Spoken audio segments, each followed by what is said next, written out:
Hello students, welcome to MD educations. आज यही video रे आमे षष्ठ श्रेणी तृतीय अध्याय भूगोल बहिर तृतीय अध्याय मानचित्र अध्ययन पाठटीर अभ्यास कार्य गुड़िक करवा। अभ्यास नंबर 1 रे रही भूगोलक अपेक्षा मानचित्र किपरि अधिक उपयोगी। उत्तर भूगोलक पृथ्वीर एक प्रतिरूप। एथिरू पृथ्वीर विभिन्न महादेश महासागर अवस्थिति आकार आकृति संबंध में धारणा करि मात्र विशाल पृथ्वी तुलन में यह अनेक छोट फल छोट छोट स्थान गुड़िकर सविशेष तथ्य एथिरू मिली न थाए। छोट तथा बड़ अंचल विभिन्न मानर मानचित्र प्रस्तुत कर मानचित्र समग्र पृथ्वी अथवा यार अंश को गोटे समतल कागज उपर एक निर्दिष्ट मानरे दर्शा जाए। तेणु भूगोलक अपेक्षा मानचित्र अधिक उपयोगी होता है। फल मानचित्र विभिन्न अंचल सविशेष तथ्य मिली थाए। पुनश्च यहाकू जेकोसी स्थान को सहजरे नहीं हुए। नंबर 2 मान कहिले कौन बुझाए।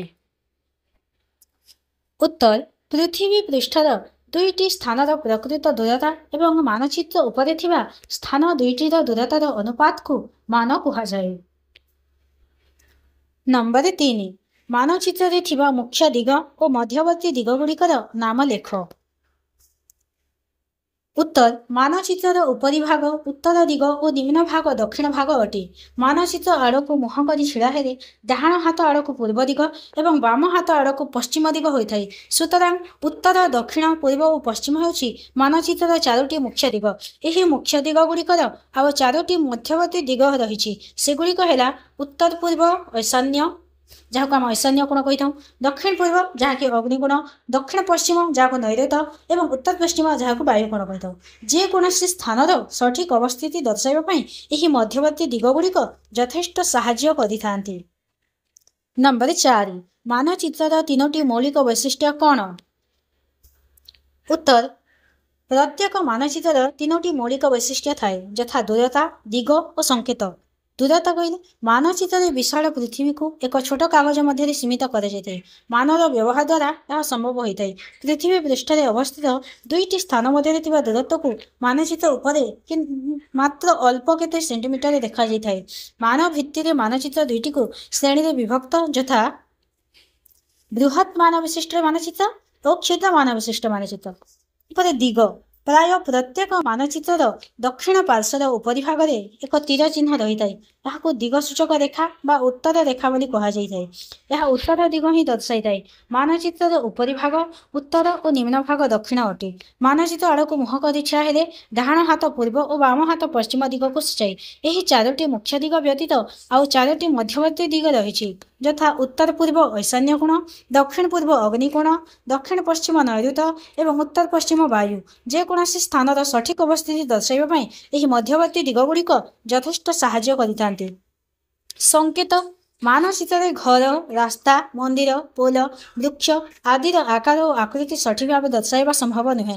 तेणुक एगुड़ी अक्षर छायाचित्र बिंदु रंग रेखा आदि संकेत द्वारा मानचित्र दर्शाई दी जाए।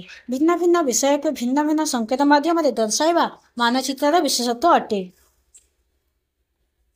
संकेत भिन्न केतेक आंतर्जातिक रंगर व्यवहार कर नील रंग द्वारा जलराशि गाढ़ नील रंग गभीर जलराशि, हालुका नील रंग अगभीर जलराशि, सबुज रंग समतल भूमि, हलदिया रंग मालभूमि, गाढ़ा बादामी उच्च रंग उच्च पार्वती भूमि और हालुका बादामी रंग पहाड़ को सजाई थाए। नंबर 5 क्यों मान विशिष्ट मानचित्र सविशेष विवरणी दे थाए। उत्तर बृहत् मान विशिष्ट मानचित्र छोट अंचल तथा सहर नगर ग्राम आदि दर्शा जाए। एथिरे विभिन्न स्थानर सविशेष विवरणी मिली थाए। नंबर 6 मानचित्र संकेत व्यवहार कहीं होता है। उत्तर मानचित्र घर रास्ता मंदिर पोल वृक्ष आदि आकार और आकृति सठिक भाव दर्शाइबा संभव नुहे।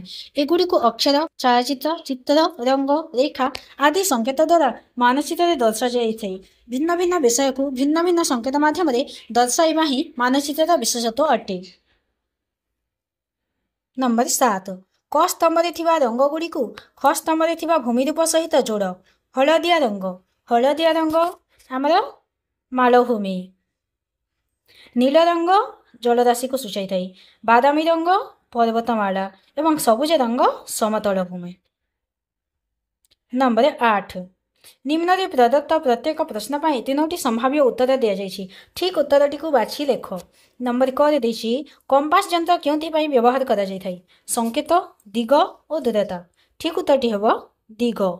नंबर ख क्यों मानचित्र देश देश मध्य थिबा सीमा दर्शा जाय थाई? राजनीतिक, प्राकृतिक, तथ्यभित्तिक। ठीक उत्तरटी हेबो राजनीतिक। नंबर ग क्योंथिरे मान व्यवहार करा जाय थाई?